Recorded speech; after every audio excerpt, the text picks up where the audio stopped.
Hello everyone and welcome to this video. This is ZAHNER-elektrik. Starting today we are going to look at different techniques which we can carry out with Thales software. So I have already connected a Xenium Pro potentiostat with my computer. I have turned it on and started my Thales software. As a dummy sample, I have connected the test box with the Xenium Pro potentiostat and I have chosen the linear setting on my test box. Today we will be starting with the most simple kind of measurements, that are the polarization measurements. So to start the polarization measurement, hover your mouse on IECV icon and then 4 sub icon will appear. And today we want to work with polarization, so click on that. And with this you will come to the polarization window. As you can see, we have here 3 phases. Phase 1 polarization, phase 2 OCP scan, and phase 3 is linear scan. So we will unselect phase 2 and phase 3 and look at the phase 1, that is the polarization. In this phase 1 polarization, I can apply a voltage. So here a voltage of 100 millivolt is given. I can maybe give 200 millivolt. The time of the measurement is 1 minute. You can change it by clicking on this time and this will open the time window. So I can put here maybe 30. So I can do this measurement in 30 seconds. So this is hours, minute and seconds.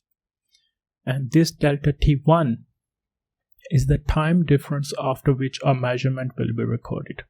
So I have only selected the phase 1 and here we have the current ranges. The Xenium Pro has a current range of -3 to +3 ampere. For today we will select only the highest current range. Now I will start the measurement by clicking on start recording. Now the Xenium potentiostat will apply 0.2 volt or 200 millivolt and it will measure current versus time. So the time was 30 seconds and you can see how the current is changing with time when we have applied 0.2 volt. Now to save time, I will just skip this measurement to the end. So the measurement just finished. You can click here to save your measurement or you can make an ASCII export. So if you click save measurement, a sub window opens and here you can write information about your system. So for example, your system is, I have a test box. You can write any information you want, sample test and whatever you want to write. Here click OK and then it shows you where you want to save your file. So you can choose any folder where you want to save your file.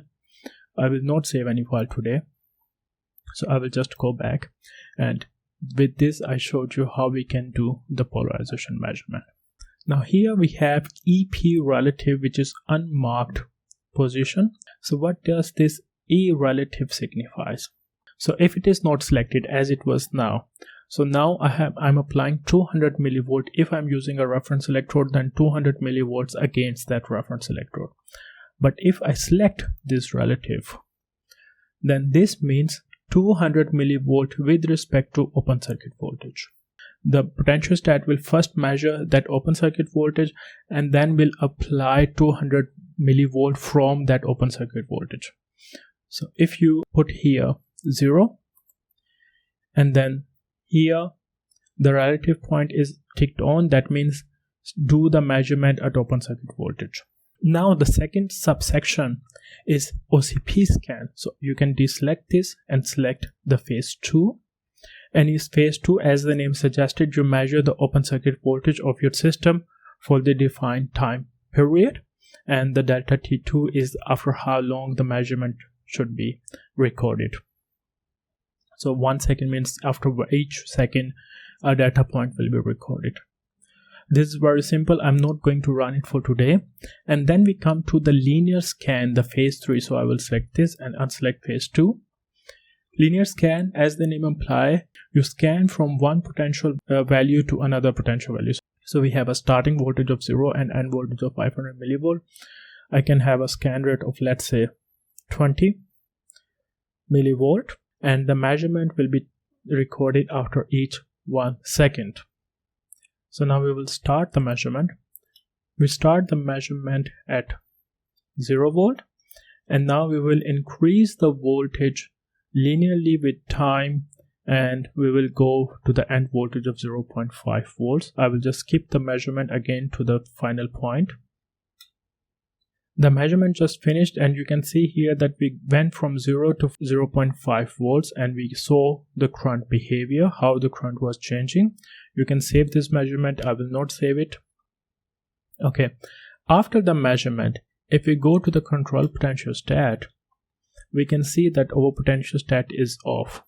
But if I click the state at end, now if I'll start the measurement again, after the measurement, the potentiostat will stay at 500 millivolt or stay at the final potential.